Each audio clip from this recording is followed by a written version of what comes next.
ಸಮೂಹದಲ್ಲಿ ನಾವು ತೇರ್ತಾ ಇದ್ದೀವಿ. ಹಾಗೆ ನಮ್ಮ ಜೀವನ ಪಥವನ್ನು ನಡೆಸ್ಕೊಂಡು ಹೋಗ್ತಾ ಇದ್ದೀವಿ. ಇದು ಸುಮಧುರವಾದ ಮಧುರವಾದ ಸಾಹಿತ್ಯ ಸಂಜೆ. ಇಲ್ಲಿ ತ್ರಿವೇಣಿ ಸಂಗಮ ಅಂತ ಹೇಳ್ಬೋದು. ಸಾಹಿತ್ಯ ಸಂಜೆ ಒಂದ್ ಕಡೆ, ಮಧುರವಾದ ಸಂಗೀತ ಸಂಜೆ ಎರಡನೇದು, ಮೂರನೇದು ಆತ್ಮೀಯರ ಮಿಲನ. ಈ ಮೂರು ತ್ರಿವೇಣಿ ಸಂಗಮ ಸೇರಿ ಇವತ್ತು ಉತ್ಕೃಷ್ಟವಾದ ಒಂದು ವೇದಿಕೆಯಾಗಿದೆ. ಈ ವೇದಿಕೆಯಲ್ಲಿ ನಮ್ಮ ಅಕ್ಕ ಬಂದಿದ್ದಾರೆ. ನಮ್ಮ ಅಕ್ಕನ ಮಗಳು ಜಯಶ್ರೀ, ಜಯಶ್ರೀ ಮಗಳು ಕ್ಷಮೆಯ ದರಿದ್ರಿ ಅಂತ ಕ್ಷಮೆ ಉಳ್ಳವಳು. ಹಾಗೆ ಇನ್ನು ಮುಂದಕ್ಕೆ ಬಂದರೆ ಭಾನುಪ್ರಕಾಶ್, ಸೂರ್ಯನ ತೇಜಸ್ಸು ಎಲ್ಲರಿಗೂ ಬೇಕು, ಸೂರ್ಯನ ಕಿರಣಗಳು ಎಲ್ಲರಿಗೂ ಬೇಕು. ವಿಟಮಿನ್ B12 ಗೊತ್ತಲ್ಲ, ಅದು ಬೇಕು. ಆ B12 ಕೊಡ್ತಾ ಇರ್ತಕ್ಕಂಥ ಯಾರು? ಈ ವ್ಯಕ್ತಿ. ಆಯ್ತಾ?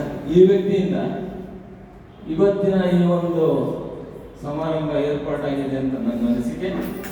ಅದು ವಿಜೃಂಭಿಸಲಿ, ಚೆನ್ನಾಗಿರಲಿ, ಅವರು ಸುಖವಾಗಿರಲಿ, ಆನಂದವಾಗಿರಲಿ ಅಂತ ನಾನು ನಿಮ್ಮೆಲ್ಲರ ಪರವಾಗಿ ಆಶೀರ್ವಾದ ಕೊಡ್ತೇನೆ.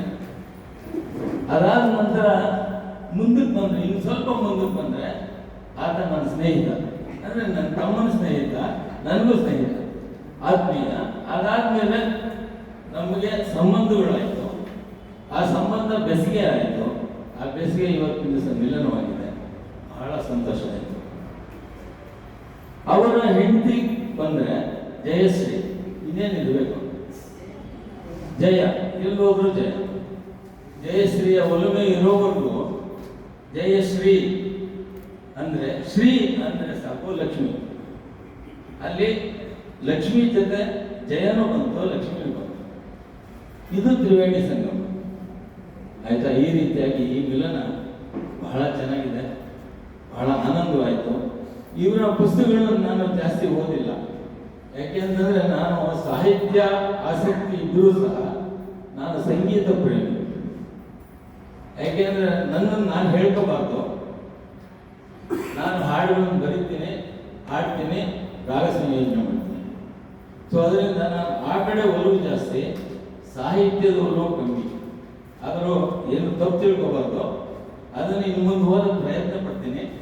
ಖಂಡಿತವಾಗ್ಲೂ ಅದನ್ನು ನಿಮಗೆ ಒಂದು ಒಳ್ಳೇದು ಮಾಡಲಿ ಅಂತ ಆಶಿಸ್ತೀನಿ. ಇದು ಯಥೇಚ್ಛವಾಗಿ ಜರಗಲಿ, ಈ ಸಾಹಿತ್ಯ ಮುಂದುವರಿಲಿ ಅಂತ ನಿಮಗೆ ಆಶೀರ್ವಾದ ಮಾಡ್ತೇನೆ. ಇದು ಅತ್ಯಂತ ಅಮೋಘವಾದ ಸಂಜೆ. ಈ ಸಂಜೆ ಸುಮಧುರವಾಗಿದೆ, ಇದು ಮುಂದುವರಿಲಿ. ಅದರಲ್ಲೂ ಎಲ್ಲ ಇಷ್ಟು ಪ್ರೋತ್ಸಾಹ ಕೊಟ್ಟು ಎಲ್ಲರೂ ಬಂದಿರತಕ್ಕಂಥದ್ದು ನನಗೆ ಬಹಳ ಆನಂದವಾಯಿತು. ಹಾಗೆ ಇನ್ನೊಬ್ಬರು ಸಾಹಿತಿಗಳು ಕೂತಿದ್ದಾರಲ್ಲಿ, ಅವರು ಅತ್ಯಂತ ನಮಗೆ ಬೇಕಾದವರು ಶ್ರೀಧರ್ ಅವರು ನನಗೆ ಬಹಳ ಬೇಕಾದವರು, ನಮ್ಮ ನೆಂಟ್ರೆ ಅವರು. ಸೊ ಅವ್ರ ಬಗ್ಗೆ ನನಗೆ ಹೇಳಷ್ಟಿಲ್ಲ. ಸೊ ಅಂಥ ಉತ್ಕೃಷ್ಟವಾದ ಸಾಹಿತಿ ಇಲ್ಲಿ ಬಂದಿರೋದು ಅಂದ್ರೆ ಇದು ಅತ್ಯಂತ ಶ್ರೇಯಸ್ಕರ. ಚಪ್ಪಾಳೆ. ಬಹಳ ಚೆನ್ನಾಗಿತ್ತು, ತುಂಬಾ ಸಂತೋಷ.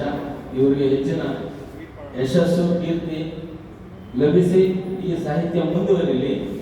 ಅಂದ್ರೆ ಇವ್ರದ್ದು ಇನ್ನೊಂದು ವಸಂತ, ಇವ್ರ ಬಗ್ಗೆ ನಾನು ಹೇಳಿಲ್ಲ.